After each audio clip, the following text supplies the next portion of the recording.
Now at 6, another delay in a Missouri state agency's year-long investigation into Liberty Utilities. Plus, reports of funds missing from city accounts lead to an investigation in Goodman, Missouri. And here in Pittsburgh, they'll open up temporary warming centers when the temperature drops below 20 degrees overnight. I'm Ty Parks and I'll have that story coming up. The 4 states' most watched news starts now. A Missouri regulatory agency faces one more delay in its investigation of Liberty Utilities. This is KOAM News. I'm Dow Quick. The Missouri Public Service Commission has pushed back the deadline for completing its Liberty Utilities investigation to February 27th, nearly a year after it began.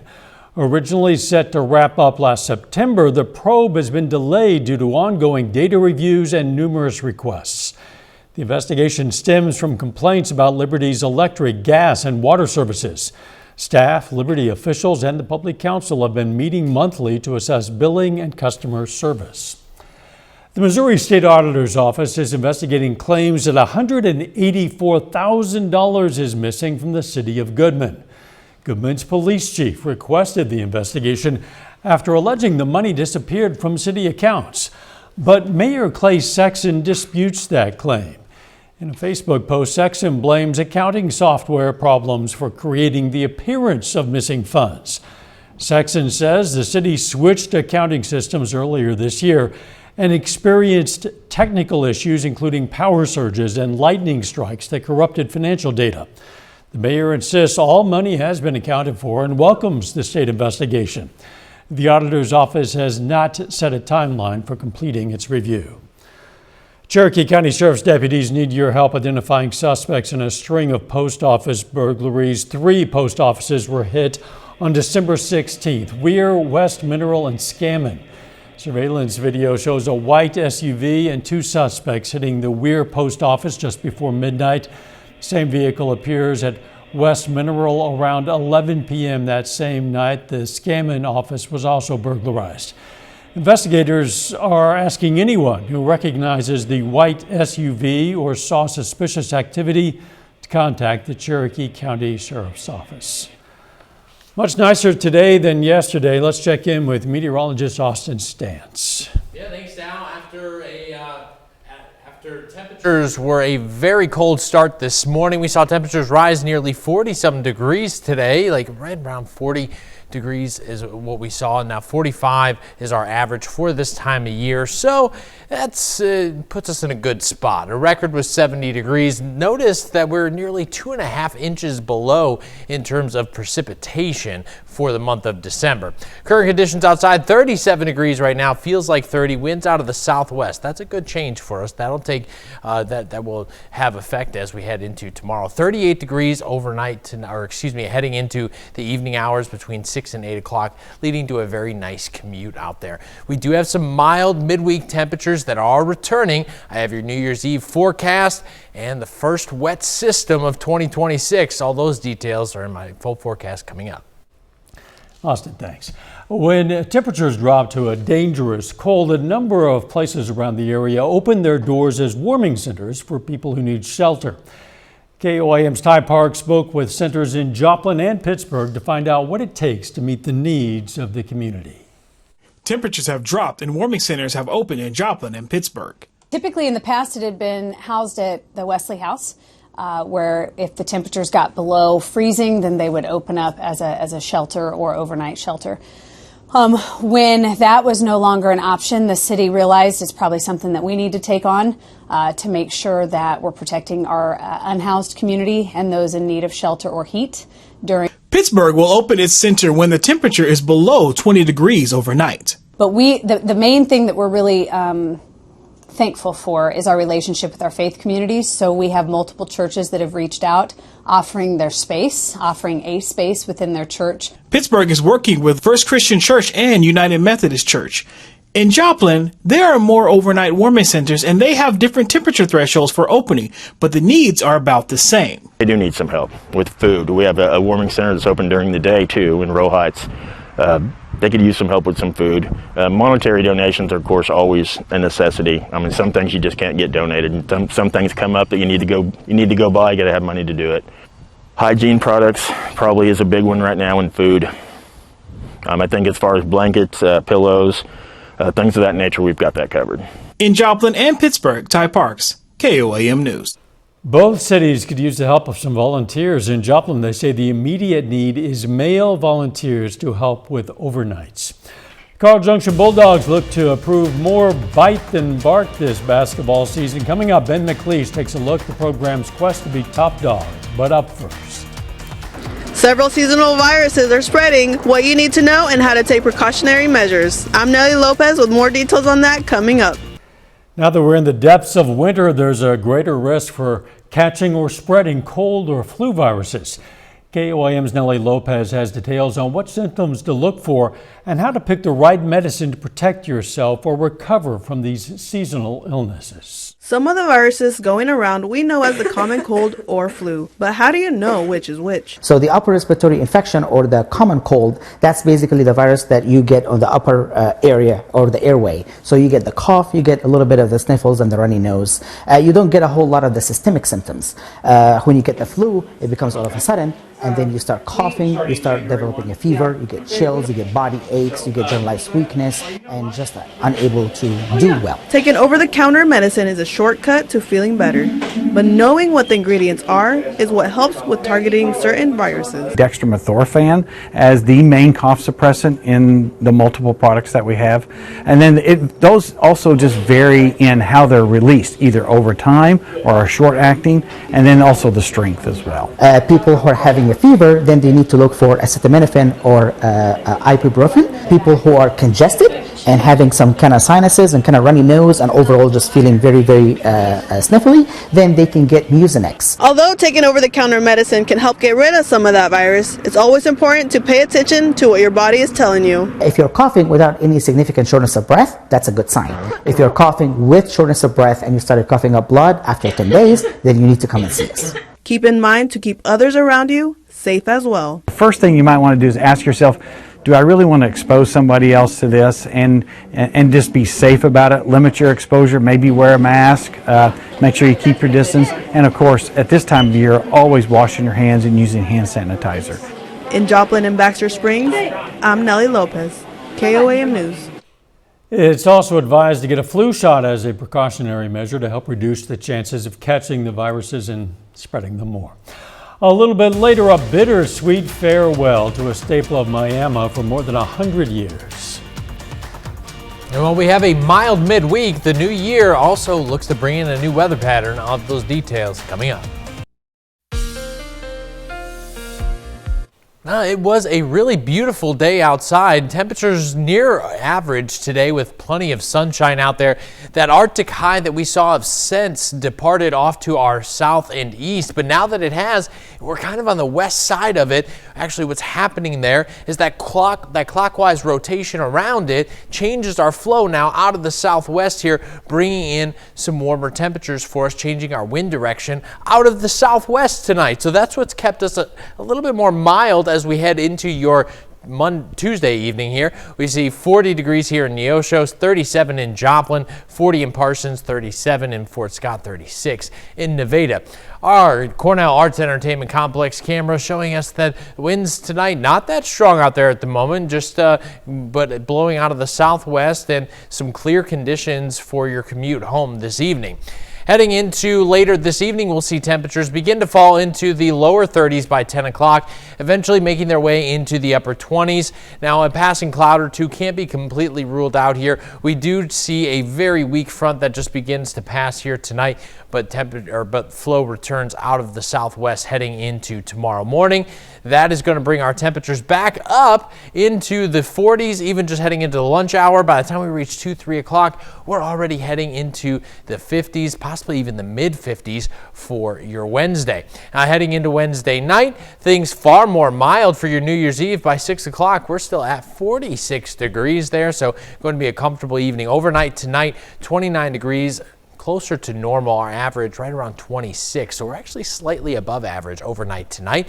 Now, heading into this evening as well, winds only gusting around 5 to 10 miles per hour, but Nevertheless, because those winds are out of the southwest, it's going to provide a little bit more of a mild evening. Taking a look at your New Year's Eve, Wednesday night, things are going to be looking good. If you're going to be outside, temperatures in the 40s, even around that midnight hour, and then we're into the 30s overnight. So if you're going to be outside, you're going to want at least a light jacket. Now, there are some changes on the way as we head into the new year.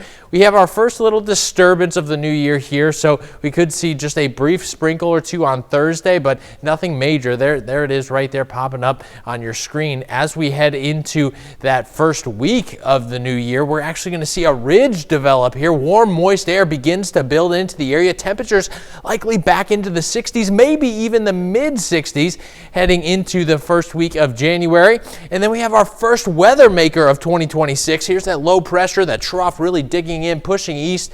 Now that's going to interact with that warm, moist air that we have there. It's going to allow it to rise up into the atmosphere, interact with the jet stream.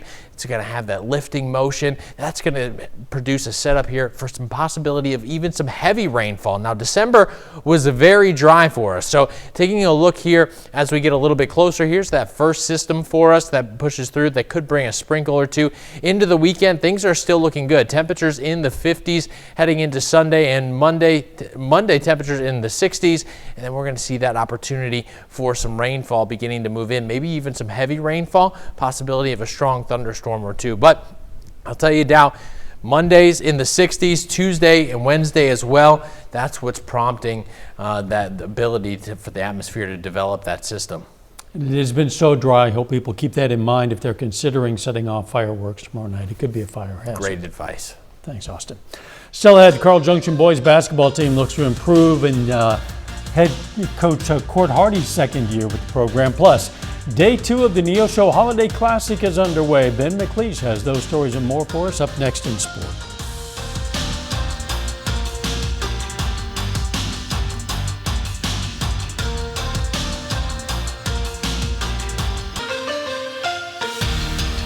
The Carl Junction boys basketball season is in full swing as the team looks to build off a strong year.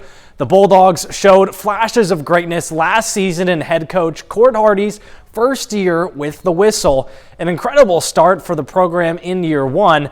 Now they have the tools and the experience to be one of the four states' best basketball teams in 2026. I think in the first year, we probably exceeded the expectations. Kind of in the first year, you got to build the culture and set the tone from the get-go. So I thought our guys responded to what we wanted to do and really bought into our culture.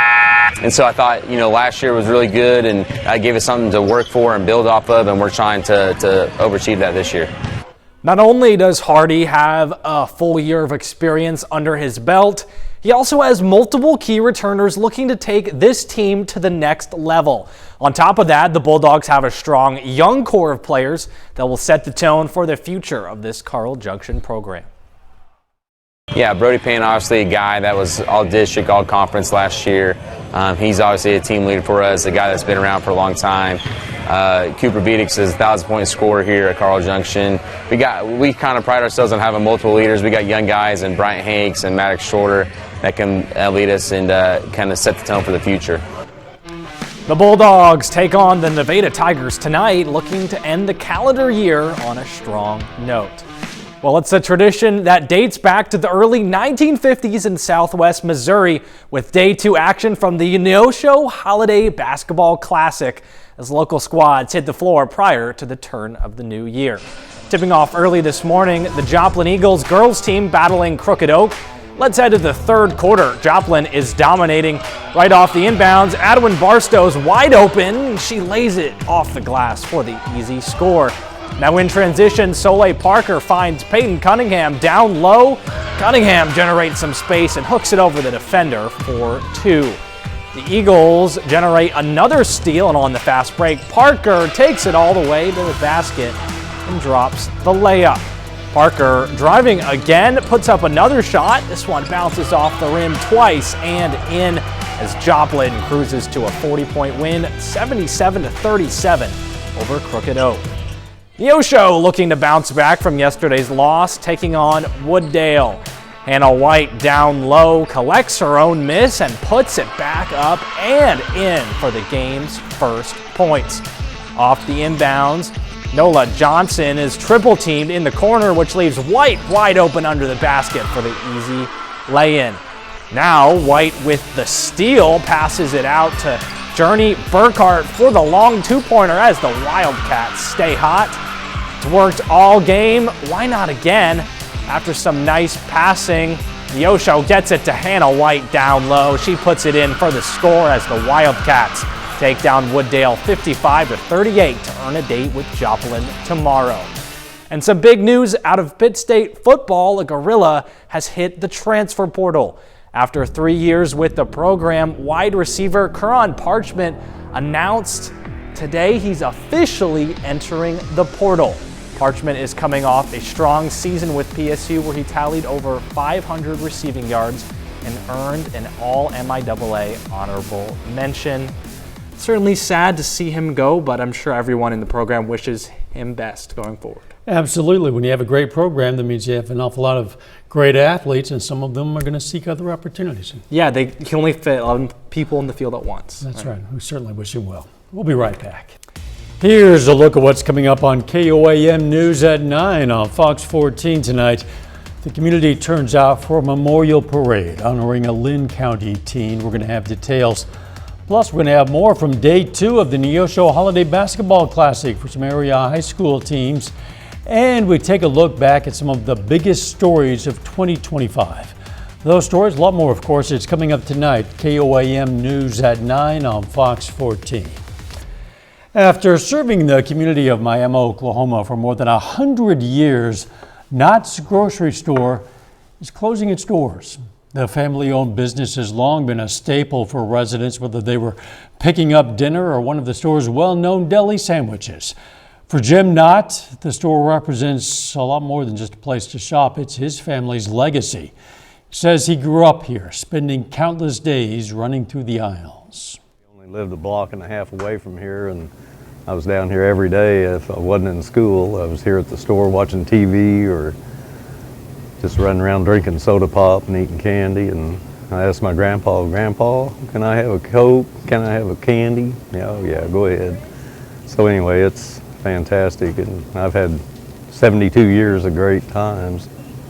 Very lucky. You know, that store opened in 1919. Jim says the decision to close the store wasn't easy, but after decades behind the counter, his body was just telling him it was time to retire. We're going to have much more on this story for you coming up tonight on KOAM News at 10. Boy, what a difference a day makes. It was bitterly cold 24 hours ago. It's merely pretty cold right now. Yeah, we're right around average for today. A sneak peek into the new year after the driest December. Here on our 10-day forecast, already 2 chances for some rain. One far less significant than the other, but chance of a sprinkle Thursday and then maybe an inch of rain or more late next week. Isn't that amazing? You say we had 4/100ths of an inch of precipitation for all of December. Driest December ever recorded on record. Wow. Final sports note. We've got more high school hoops coming up in the Neosho Holiday Classic. 4 teams continue to play today and tomorrow, so we'll have more coverage there. All right, we're going to look forward to that. Thanks for joining us. We'll see you right back here for KOAM News at 10. Let's make it a great evening.